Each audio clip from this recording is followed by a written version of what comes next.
HDFC ATM மிஷின்ல எப்படி வந்து HDFC ஏடிஎம் கார்டை வந்து ஆக்டிவேட் பண்றது அப்படிங்கறத பத்தி தான் டீட்டெயிலா இந்த வீடியோல வந்து பார்க்க போறோம். வீடியோ ஃபுல்லா பாருங்க. HDFC ஏடிஎம் வந்து போயிட்டு உங்களோட கார்டை வந்து இன்சர்ட் பண்ணிடுங்க. ஒன்ஸ் நீங்கள் இன்சர்ட் பண்ணதுக்கப்புறம் பார்த்தீங்கன்னா லாங்குவேஜ் வந்து செலக்ட் பண்ண சொல்லுவாங்க. அதில் லாங்குவேஜ் வந்து செலக்ட் பண்ணிக்கோங்க. செலக்ட் பண்ணதுக்கப்புறம் பார்த்தீங்கன்னா உங்களுக்கு ப்ராசஸிங் வந்து ஆகும். ப்ராசஸிங் ஆனதுக்கப்புறம் பார்த்தீங்கன்னா இதில் கீழே வந்து மெயின் மெனு அப்படின்ற ஒரு ஆப்ஷன் இருக்கும். அந்த ஆப்ஷன் கிளிக் பண்ணிடுங்க. அதை கிளிக் பண்ணிட்டு அதில் பின் சேஞ்ச் அதுக்கப்புறம் செட் பின் அப்படின்ற ஒரு ஆப்ஷன் இருக்கும். அந்த ஆப்ஷனை நீங்கள் வந்து மிஷினில் கிளிக் பண்ணிடுங்க. அதை கிளிக் பண்ணதுக்கப்புறம் பார்த்தீங்கன்னா generate new PIN if OTP is not received அப்படின்ற ஒரு ஆப்ஷன் கொடுத்துருப்பாங்க. அதை கிளிக் பண்ணிடுங்க. அதை நீங்கள் கிளிக் பண்ணதுக்கப்புறம் பார்த்தீங்கன்னா உங்களோட கஸ்டமர் ஐடியோட லாஸ்ட்டு 4 டிஜிட் நம்பரை வந்து என்டர் பண்ண சொல்லுவாங்க. அதை நீங்கள் வந்து என்டர் பண்ணிடுங்க.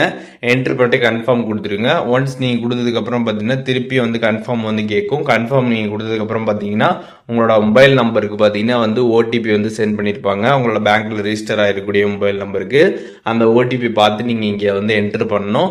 என்டர் பண்ணிட்டு கரெக்ட் கொடுத்துருங்க. கொடுத்ததுக்கப்புறம் பார்த்தீங்கன்னா வந்து கொஞ்சம் நேரம் ப்ராசஸிங் ஆகும். அதுக்கப்புறம் பார்த்தீங்கன்னா வந்து பின் வந்து என்டர் பண்ணுறதுக்கான பேஜ் வந்து ஓப்பன் ஆகிடும். இதில் உங்களுக்கு ஞாபகம் வச்சுக்கிற மாதிரி இருக்கக்கூடிய ஒரு 4 டிஜிட் பின்னை நீங்கள் இங்கே வந்து செட் பண்ணணும்.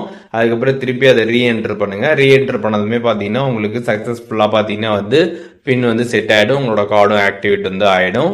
ஸோ இப்போது எப்படி வந்துட்டு HDFC ஏடிஎம் கார்டு நம்ம வந்து ஆக்டிவேட் வந்து பண்ணுறது, பின் எப்படி செட் பண்ணுறது அப்படிங்கிற டீட்டெயில்ஸ் தெரிஞ்சிருப்பீங்க.